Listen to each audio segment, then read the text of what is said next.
ദൈവനാമത്തിന് മഹത്വമുണ്ടാകട്ടെ. നമ്മുടെ കർത്താവായ യേശു ക്രിസ്തുവിൻ്റെ നാമത്തിൽ എല്ലാവർക്കും എൻ്റെ സ്നേഹവന്ദനം. ക്രിസ്തുവിൽ ഉള്ളൊരു മനുഷ്യൻ, മഹാനായ പൗലോസ്, ഭാഗം 236.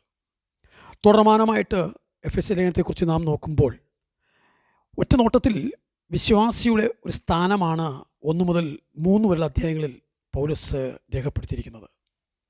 തുടർന്ന് 4-ാം അധ്യായത്തിലേക്ക് വരുമ്പോൾ 5-ാം അധ്യായം വരെ ഒരു വിശ്വാസിയുടെ നടപ്പും ശുശ്രൂഷയും കുറിച്ച് വിവരിച്ചിരിക്കുന്നു.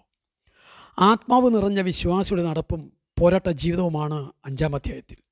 ഏറ്റവും ഒടുവിൽ സമാപനവും അഭിവാദനവും 6-ാം അധ്യായത്തിൽ.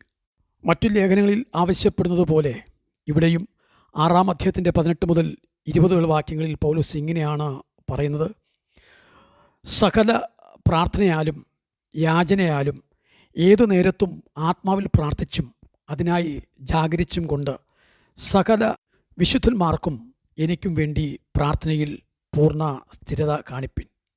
ഈ പ്രാർത്ഥന ഈ ലേഖനത്തിലെ 3-ാമത്തേതാണ്. 1-ഉം 2-ഉം 1-ന്റെ 15-ഉം 3-ന്റെ 14-ലും നാം കാണുന്നു. പ്രാർത്ഥനയില്ലെങ്കിൽ മറ്റ് ആയുധവർഗം ധരിച്ചതുകൊണ്ട് പ്രയോജനമില്ല. യുദ്ധവിജയത്തിന് തക്ക സമയത്തുള്ള വാർത്താവിനിമയം അത്യാവശ്യമായിരിക്കുന്നത് പോലെയാണ് പ്രാർത്ഥനയും. ഒരു എളിയ വിശ്വാസി മുട്ടുമേൽ നിൽക്കുന്നത് കാണുമ്പോൾ സാത്താൻ്റെ മുട്ടുകൾ വിറയ്ക്കും. സകല പ്രാർത്ഥനയാലും എന്ന് പൗലോസ് പ്രത്യേകം എടുത്തു പറയുന്നുണ്ട് ഇവിടെ.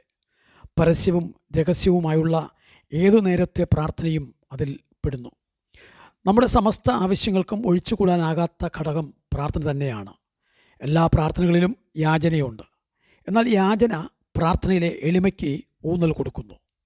കൂടാതെ മറ്റൊരു കാര്യം കൂടി പൗലോസ് ഓർപ്പിക്കുന്നു: ഞാൻ ചങ്ങല ധരിച്ച് സ്ഥാനപതിയായി സേവിക്കുന്ന സുവിശേഷത്തിൻ്റെ മർമ്മം പ്രാഗൽഭ്യത്തോടെ അറിയിപ്പാൻ എൻ്റെ വായ് തുറക്കുമ്പോൾ എനിക്ക് വചനം നൽകപ്പെടേണ്ടതിനും ഞാൻ സംസാരിക്കേണ്ടും വണ്ണം അതിൽ പ്രാഗൽഭ്യത്തോടെ സംസാരിക്കേണ്ടതിനും പ്രാർത്ഥിപ്പിൻ എന്നിങ്ങനെ. പൗലോസ് തൻ്റെ ബന്ധനത്തെക്കുറിച്ച് പലപ്പോഴും ഇങ്ങനെ പറഞ്ഞിട്ടുണ്ട്: ചക്രവർത്തിക്ക് അപ്പീൽ നൽകിയിട്ടുള്ള തടവുകാരെ വേറെ വീടെടുത്ത് താമസിക്കുവാൻ അനുവദിച്ചു വന്നിരുന്നു. എങ്കിലും ചങ്ങല കൈമേൽ തന്നെ ഉണ്ടാകും. ചങ്ങലയുടെ ഒരു അറ്റം തടവുകാരൻ്റെ വലത്തെ കരത്തോടും മറ്റേ അറ്റം ഒരു പടയാളിയുടെ ഇടത്തെ കരത്തോടും ബന്ധിച്ചിരിക്കും എന്ന് മാത്രം.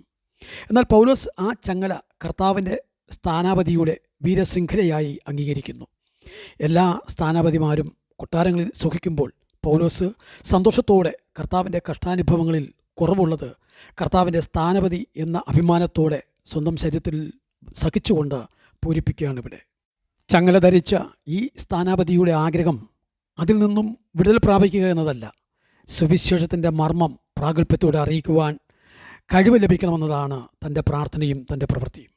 സുവിശേഷത്തിൻ്റെ മർമ്മം പ്രാഗൽഭ്യത്തോടെ അറിയിക്കുവാൻ കഴിവ് ലഭിക്കണമെന്നതാണല്ലോ താൻ ആവശ്യപ്പെടുന്ന പ്രാർത്ഥന. ഇക്കാര്യം 5 പ്രാവശ്യം ഈ പുസ്തകത്തിൽ മർമ്മത്തെക്കുറിച്ച് പറയുന്നു. വിശുദ്ധന്മാരോട് സഭയുടെ മർമ്മവും പാപികളോട് സുവിശേഷത്തിൻ്റെ മർമ്മവും അറിയിക്കുവാൻ പൗലോസ് അത്യധ്വാനം ചെയ്യുന്നു. പൗലോസിൻ്റെ കൈമേൽ മാത്രമേ ചങ്ങലയുള്ളൂ, ഹൃദയത്തിലില്ല. അതിനാൽ വായ് തുറക്കുമ്പോൾ വചനം ലഭിക്കുവാൻ പ്രാർത്ഥന ആവശ്യപ്പെടുന്നു. തന്നേക്കാൾ വളരെ താണ ആത്മീക നിലവാരമുള്ളവരോടും പ്രാർത്ഥന ആവശ്യപ്പെടുന്നതിൽ പൗലോസ് ലജ്ജിക്കുന്നില്ല. നല്ല ഒരു അനുകരണീയ മാതൃകയാണ് ഇക്കാര്യത്തിൽ പൗലോസ് കാണിക്കുന്നത്. ഈ ലേഖനത്തിൽ വ്യക്തികൾക്ക് മുൻപത്തെ പോലെ വന്ദനം പറയുന്നില്ല. പറയാത്തത് ഇത് പല സഭകൾക്ക് വേണ്ടിയുള്ള ഒരു പൊതു ലേഖനമായതുകൊണ്ടാണ്. എന്നാൽ സമാധാനവും വിശ്വാസത്തോടുകൂടി സ്നേഹവും സഭാംഗങ്ങൾക്ക് അപ്പോസ്തലൻ ആശംസിക്കുന്നു. വിശ്വാസവും സമാധാനവും ഒരു വലിയ പാറയാണ്. ദൈവത്തെ ശരിയായി ആരാധിക്കുന്നവർ സ്നേഹത്തിൽ മുതിർന്നു വരും. സഭയിൽ സ്നേഹം കളിയാടണമെന്ന് പൗലോസ് ആഗ്രഹിക്കുന്നു. ഈ ലേഖനത്തിൻ്റെ കിരീടമാണ് സ്നേഹം എന്ന പദം. പൗലോസ് തൻ്റെ ഓട്ടം അവസാനിപ്പിച്ചു. കാരാഗ്രഹം അന്ന് കാലിയാക്കുമ്പോൾ സാമ്രാജ്യം തകർന്നു പോകുന്നു. എന്നാൽ എഫെസ്യ ലേഖനം ഉന്നത സ്ഥാനത്ത് നിലനിൽക്കുന്നു. ഇന്നും അതിൻ്റെ ജൈത്രയാത്ര തുടരുന്നു. ഇങ്ങനെ കത്ത് അവസാനിപ്പിക്കുന്നു: പിതാവായ ദൈവത്തിൽ നിന്നും കർത്താവായ യേശു ക്രിസ്തുവിൽ നിന്നും സഹോദരന്മാർക്ക് സമാധാനവും വിശ്വാസത്തോടു കൂടിയ സ്നേഹവും ഉണ്ടാകട്ടെ. നമ്മുടെ കർത്താവായ യേശു ക്രിസ്തുവിനെ അക്ഷയമായി സ്നേഹിക്കുന്ന എല്ലാവരോടും കൂടെ കൃപ ഇരിക്കുമാറാകട്ടെ. തുടർന്ന് മറ്റൊരു ലേഖനത്തിലേക്ക് നാം വരികയാണ്. ഫിലിമോൻ എഴുതിയ ലേഖനം. അടുത്ത ഭാഗത്ത് കേൾക്കാം. ദൈവം അനുഗ്രഹിക്കട്ടെ.